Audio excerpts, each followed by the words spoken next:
je veux que vous puissiez avoir la joie et que votre joie demeure.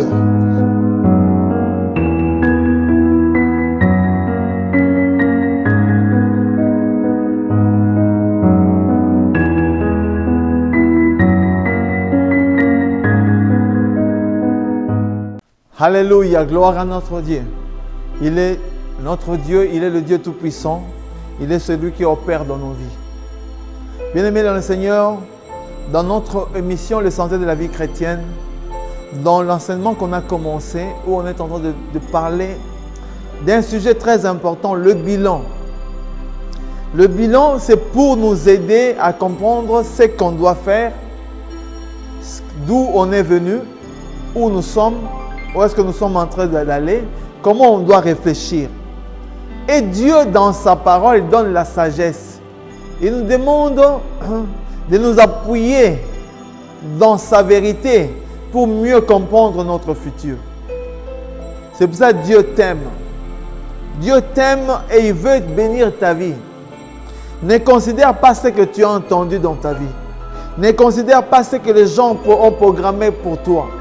Ce que moi je peux te demander seulement, c'est de réfléchir comment tu as commencé l'année et comment tu vas terminer cette année. Et comment tu vas commencer l'année prochaine. Comme je disais dans la session précédente, où je parlais de chacun de nous qui doit réfléchir par rapport à comment il a débuté, comment il va finir sa vie. C'est un cercle. Ça commence, ça finit, ça commence, ça finit, ça commence, ça finit. C'est ça. Mais l'éternité n'a pas de fin. Alléluia.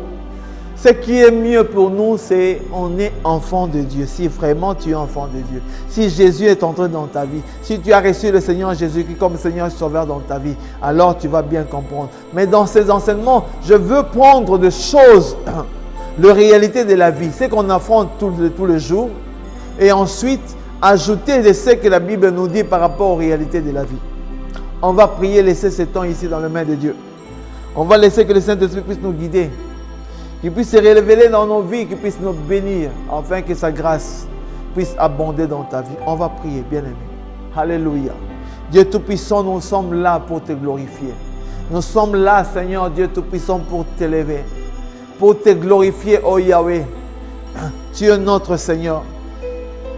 Tu es au-dessus de rois, des autorités. Tu es au-dessus des circonstances de nos vies. Oh Jésus-Christ, le roi de gloire, tu as donné ta vie afin que nous puissions aller de l'avant, que nous puissions proclamer ton nom. Nous voulons laisser ces enseignements dans tes mains.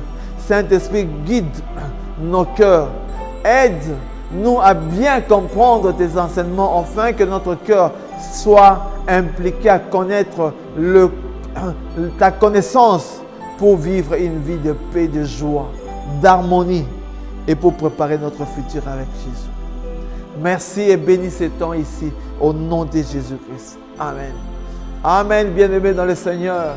Que Jésus puisse te bénir abondamment. Sache que Jésus t'aime. Si je suis là pour te le dire, parce qu'il m'a envoyé. Je suis recommandé de Jésus-Christ pour te dire que Jésus t'aime. Même si tu n'as pas reçu d'amour de gens, mais Jésus, le Créateur de toutes choses, m'envoie te dire qu'il t'aime, qu'il est mort pour toi, il a payé un grand prix pour toi. Tu ne dois pas t'inquiéter, tu ne dois pas te lamenter, parce qu'il est là pour toi. Même si tu ne le vois pas, il t'accompagne dans cette histoire de ta vie. Il veut bénir ta vie. Ce qu'il te demande seulement, c'est de suivre ses principes. Et tu seras béni pour toujours. On est en train de parler, on va relire encore le verset qu'on avait déjà lu dans la session précédente. Psaume 90 ou 90, le verset 12. Oh Seigneur, apprends-nous à bien compter nos jours, afin que notre cœur acquiert la sagesse.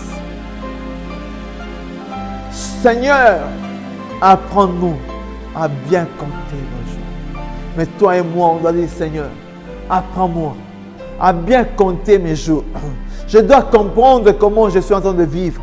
Vous savez, il y a des gens qui vivent dans cette vie ici. C'est comme si ils n'ont pas de yeux, ils vivent.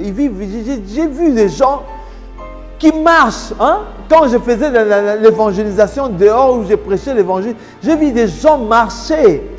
Ils marchaient, ils ne se fermaient même pas, ils marchaient. C'est comme si ils sont attirés par une force. Ils ne savent pas où est-ce qu'ils vivent, dans quel temps ils vivent, qu'est-ce qu'ils font.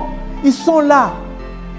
Oh, bien-aimés dans le Seigneur, j'ai dit sans objectif, on ne va pas atteindre on va pas atteindre le succès sur cette terre et on ne saura pas hériter le royaume des cieux.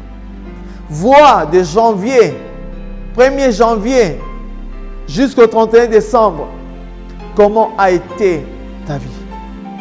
Fais le bilan, prends une feuille, écris tout ce qui est négatif dans ta vie. Écris tout ce qui a été positif dans ta vie. Essaie un peu d'examiner quels sont les projets que tu as réalisés. Il y a beaucoup de gens, des enfants de Dieu qui pleurent toujours. Je n'ai pas de travail. Je n'arrive pas à trouver du travail. Mais tu as déjà fait un projet devant Dieu. Tu as dit au Seigneur que tu veux trouver du travail. Tu as programmé ça cette année. Tu veux toucher combien? Tu veux faire quoi dans ta vie? Ce sont des projets que tu peux mettre devant Dieu. Seigneur, j'en ai marre. Je veux que ma vie change. Je fais ces projets ici. Hein, je suis citoyen du royaume, mais je suis encore terrien. Et sur la terre, tu avais promis de me prendre en le social céleste. Tu devais m'occuper de moi. Ce sont des choses que Dieu va te combler. Oh, bien-aimé dans le Seigneur, c'est très important que chacun de nous puisse réfléchir. Et réfléchir convenablement pour voir comment il peut réaliser des choses dans sa vie. On a parlé des enfants qui vont à l'école, des gens qui vont à l'université, les choses qu'ils sont en train d'affronter, des projets qu'ils sont en train de faire, s'ils ont amélioré, s'il y a des points positifs, des points négatifs. Comment ça a été cette année ici? Comment a été le bilan de cette année? Si les choses n'ont pas fonctionné, qu'est-ce qui n'a pas fait fonctionner cette chose-là? S'il y a un péché que tu as commencé en décembre, que ça t'a suivi jusqu'en décembre, comment tu peux faire pour t'en débarrasser? Péché de copinage, de flirt, d'adultère, des choses qui lient ta vie. Qu'est-ce qui lie ta vie dans le monde? Vous savez, chaque péché attire un esprit pour nous empêcher de voir la gloire de Dieu. On doit apprendre, c'est pour ça que la Bible nous dit de confesser nos péchés les uns les autres. Nous devons abandonner, laisse Dieu guider ta vie. Alors vois l'année comment tu as. Fais le bilan de ta vie. Tu as discuté avec quelqu'un, tu n'as pas trouvé de compromis avec la personne. Demande pardon. Si la personne ne veut pas te pardonner, l'essentiel que tu as demandé pardon, c'est tout. Tu ne dois pas t'inquiéter, c'est très important. Dans le temps de la fin, et c'est ça ce que Dieu me disait, qu'il y aura beaucoup de gens qui auront des difficultés pour pardonner. Vous savez, le pardon, c'est une puissance qui libère. Si tu ne sais pas pardonner, tu ne pourras pas aller de l'avant. Si tu ne sais pas pardonner, tu ne pourras pas vivre une vie de paix. Si tu ne sais pas vraiment pardonner, parce que ce n'est pas le pardon de la bouche. Ah, moi je t'ai pardonné, je n'ai pas de problème. Alors que dans ton cœur, tu es prêt même à poignarder la personne. Il y a des choses qui nous font mal. Il y a des blessures qu'on est en train de transporter dans nos vies. C'est pour ça que chacun de nous doit faire des vérifications dans l'intérieur. Des blessures intérieures. Les personnes, les paroles que tu as reçues dans ta vie. Les déceptions que tu as reçues dans ta vie. Les gens qui t'ont porté en haine. Hein, ils ont mis des haines dans ta vie. Les gens qui se sont moqués de toi. Peut-être par ta couleur de peau. Ou bien peut-être par ta façon de dire des choses. Les gens qui ont créé des problèmes dans ta vie que tu es en train de transporter jusqu'à maintenant. Fais le bilan, vois ce qui a été dans ton cœur et commence à déclarer, Seigneur, je veux que ce qui est dans mon cœur, je veux le rejeter au nom de Jésus-Christ. Tu ne dois pas entrer dans la nouvelle année avec le poids de cette année. La Bible dit, venez à moi, vous qui êtes fatigués, chargés, je vais vous donner du repos. Alléluia. Ça, c'est Dieu qui le dit. Viens, mon frère, viens, ma soeur, fais le bilan, vois ce qu'il n'a pas vu, apporte ça à Jésus-Christ. Alléluia. Mais apporte dans la prière. On va retourner pour parler du pardon parce que c'est très important. Jésus m'avait touché. Il m'a dit, parle de ces problèmes-là. Parce que beaucoup de gens, ils ont encore des rancœurs dans leur cœur. Ils ont encore des difficultés de pardonner. Ils ont encore des difficultés de surmonter des choses. Et ce qui est resté en toi, que tu penses que c'est passé, mais c'est resté encore dans ton cœur. Si tu ne changes pas, si tu ne ôtes pas cette douleur dans ton cœur, ça va t'accompagner à la mort. Oh, bien-aimé le Seigneur, on doit réfléchir. Réfléchis pour ta vie. Réfléchis pour les choses qui sont attachées à ta vie. On est en train de clôturer cette année. Le bilan dans ta vie, comment est le bilan? La Bible dit, oh Dieu Tout-Puissant, apprends-moi à bien compter mes jours. Si Seigneur, ma vie est remplie de beaucoup de distractions, apprends-moi à être intelligent. Vous savez, dans chaque jour, tu dois être intelligent. Comment tu peux gérer ta vie? Hein, tu vis comme ça, tu sors, tu fais ça, tu fais... On est devenus des robots. Je vais dans le supermarché, je vais sortir. Je vais à l'église, je sors, je fais... Non, réfléchis. Je fais ça pour la gloire de mon Dieu. Je vais faire ça pour la gloire de mon Dieu. C'est ce que je fais. Ça n'a pas bien marché. Seigneur, aide-moi. Apprends-moi. Je vais acquérir de la sagesse. La sagesse, c'est la capacité qui te permet de résoudre le problème. La sagesse ne vient pas pour rester et demeurer et sans rien faire. La sagesse, si tu as besoin de la sagesse, ça vient résoudre le problème que tu as. Alors Dieu, dans sa parole, la parole de Dieu est remplie de la connaissance de Dieu qui va apporter la sagesse en nous. Et quand on dit, Seigneur, apprends-moi, Seigneur. Apprendre, imparare. C'est ça, ce sont des choses importantes. En latin. C'est ça. Si tu ne comprends pas, tu ne pourras pas comprendre les choses de la vie. Apprends-moi. Apprends-moi à comprendre les choses de la vie. L'intelligence intelligente, c'est très important, les choses qui sont attachées à notre connaissance. On doit, Seigneur, apprendre, c'est-à-dire que Dieu doit t'apprendre, t'expliquer comment fonctionne la vie. Chaque jour, mon frère, mon fils, j'ai dit dans ma parole, j'avais dit à Josué, médite la parole chaque jour. La parole de Dieu, parce qu'à travers la parole, tu vas prospérer, tu vas aller de l'avant. C'est la connaissance de Dieu qui va t'aider. Cette année, à qui tu as donné ta vie? Tu t'es confié à quoi? À tes réalités de la vie, à tes amis qui t'ont conseillé de faire des choses, ou à ton pasteur, ou à qui? À la parole de Dieu, qui t'a conseillé? Comment tu as vécu ta vie? Et on doit savoir que dans le temps de la fin, il y aura tellement de problèmes dans nos vies. Il y aura tellement de réalités dans le mariage. Parce que le but de Satan, c'est de détruire le mariage. Il fait tout, il va créer des divisions, il va créer des problèmes. Mais si tu ne te réveilles pas pour arranger les choses dans ta vie, d'arranger les choses dans ton mariage, de déclarer des choses pour dire, Satan, dans ma famille, tu ne vas pas entrer au nom de Jésus-Christ.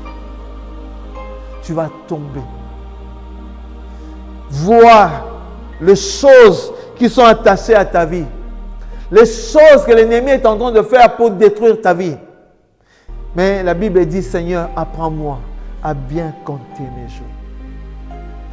Tu as bien commencé cette année? Tu as bien débuté cette année? Si tu avais bien commencé, mais à la fin de cette année, tu commences encore à descendre. Ta vie de prière, tu n'as plus de vie de prière. Les gens que tu en connais. Vous savez, il y a des gens qu'on se dit, ah, tu sais, hein, moi je priais. Hein. Moi j'attends des gens, je priais, je faisais beaucoup de choses. Tu faisais. Mais aujourd'hui, la vie chrétienne, c'est comme ça. Et c'est ce que Dieu me faisait comprendre. Qu'il y a beaucoup de gens qui ont commencé leur vie chrétienne, ils sont calmes. Hein, ils ont évolué avec Dieu, mais à un moment donné, il y a un moment de crise. Et dans le temps de crise, beaucoup de gens, si tu n'as pas d'aide, si tu n'as pas des gens autour de toi, tu te perds.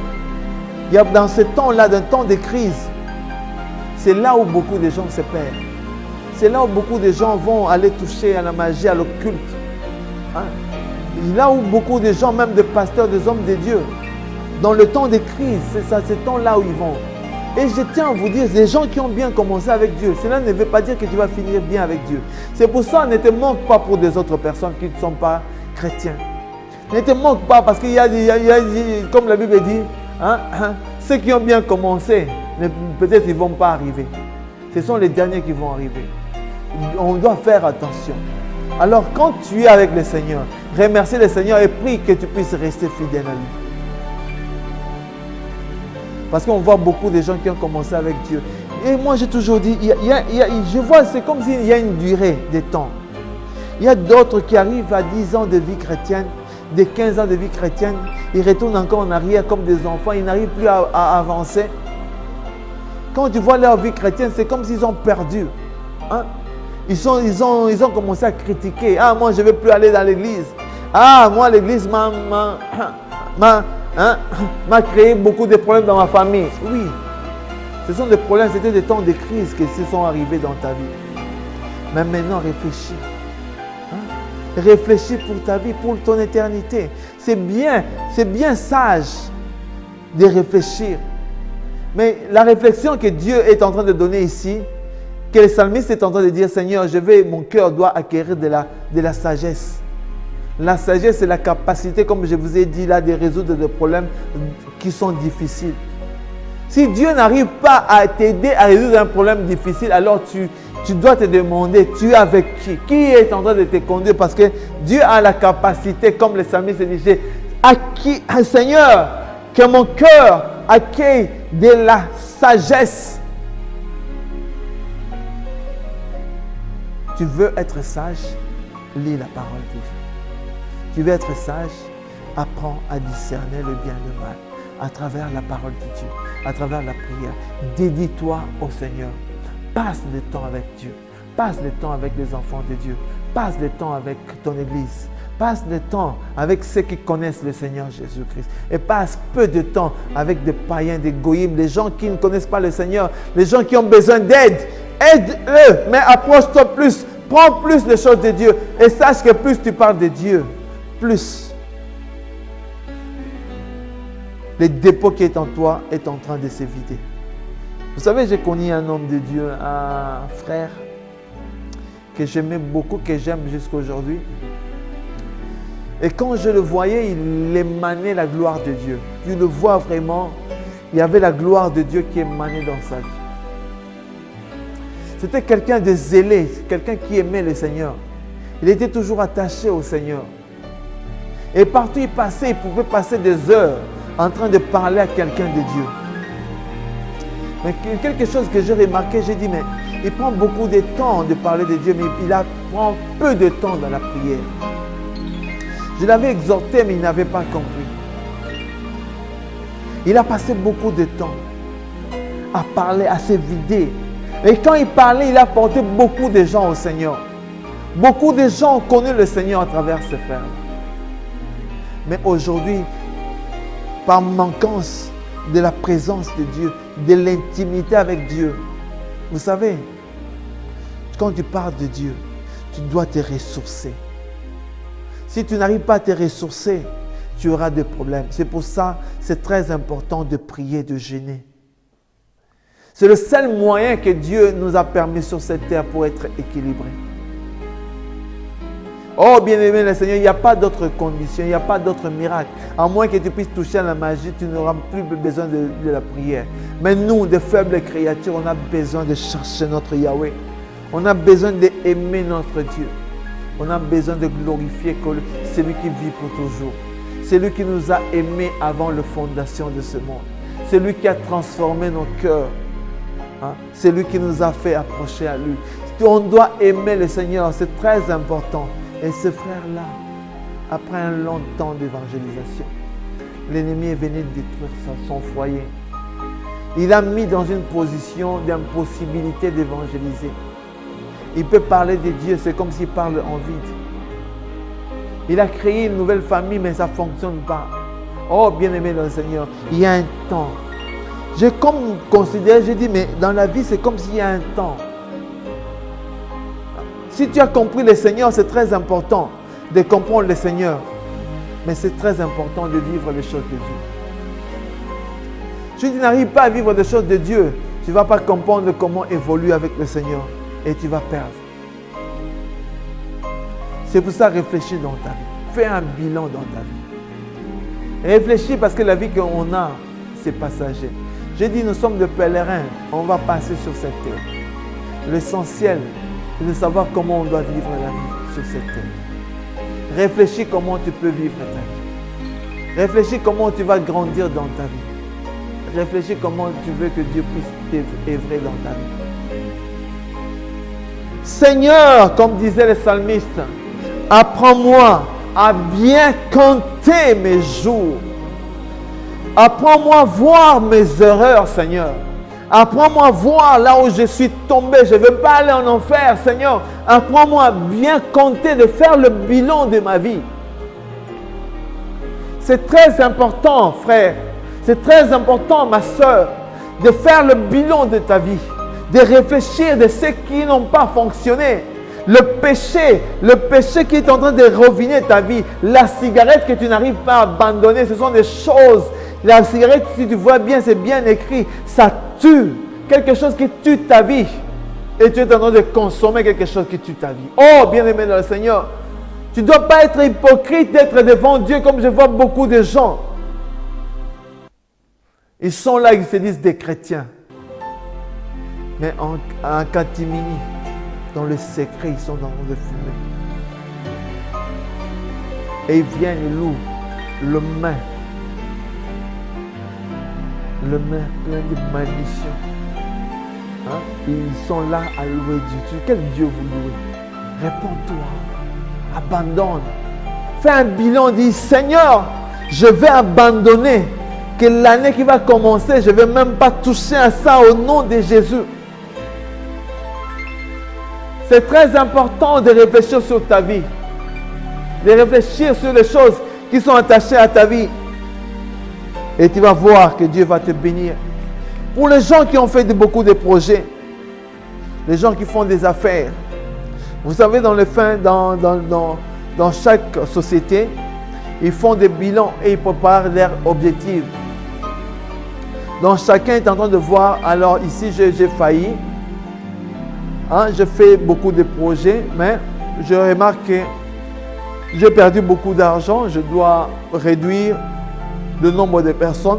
Comme ça, je vais maximiser dans la vente et je vais diminuer un peu dans la publicité. Il y a beaucoup de choses à faire. Dans la vie chrétienne, c'est la même chose.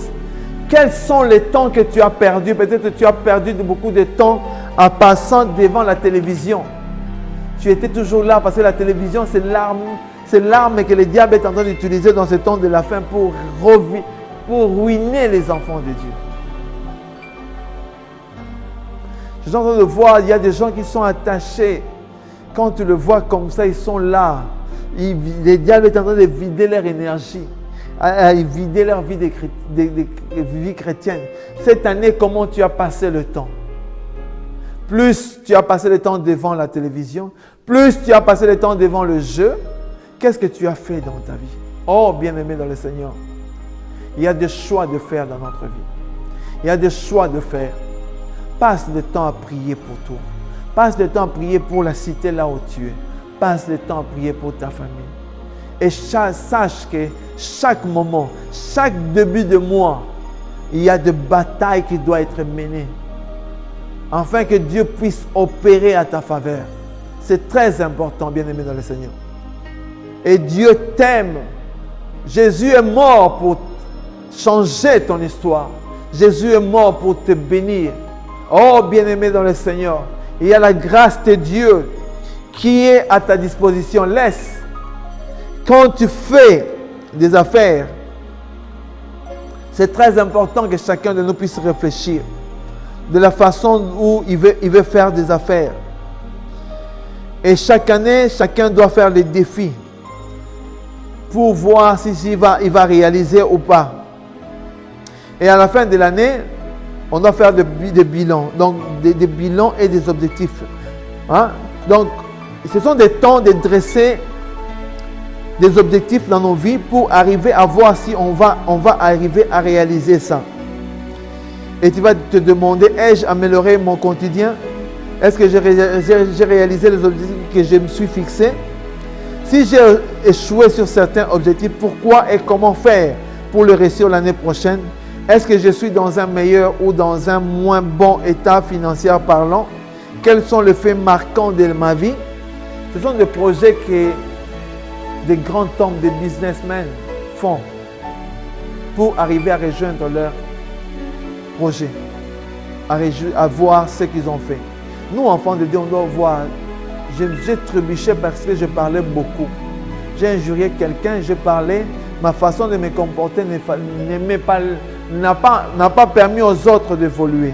Ce sont des choses très importantes. Mais on va continuer la séance prochaine parce que Dieu a un message pour toi. On va prier. Dieu Tout-Puissant, nous te remercions parce que tu es notre Dieu, tu es ici. Bénis ces moments, bénis mon frère, bénis ma sœur. Continue à nous révéler ce que tu as gardé.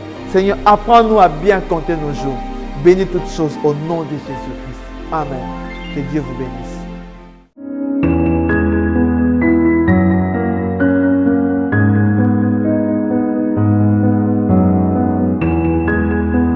Je veux que vous puissiez avoir la joie et que votre joie demeure.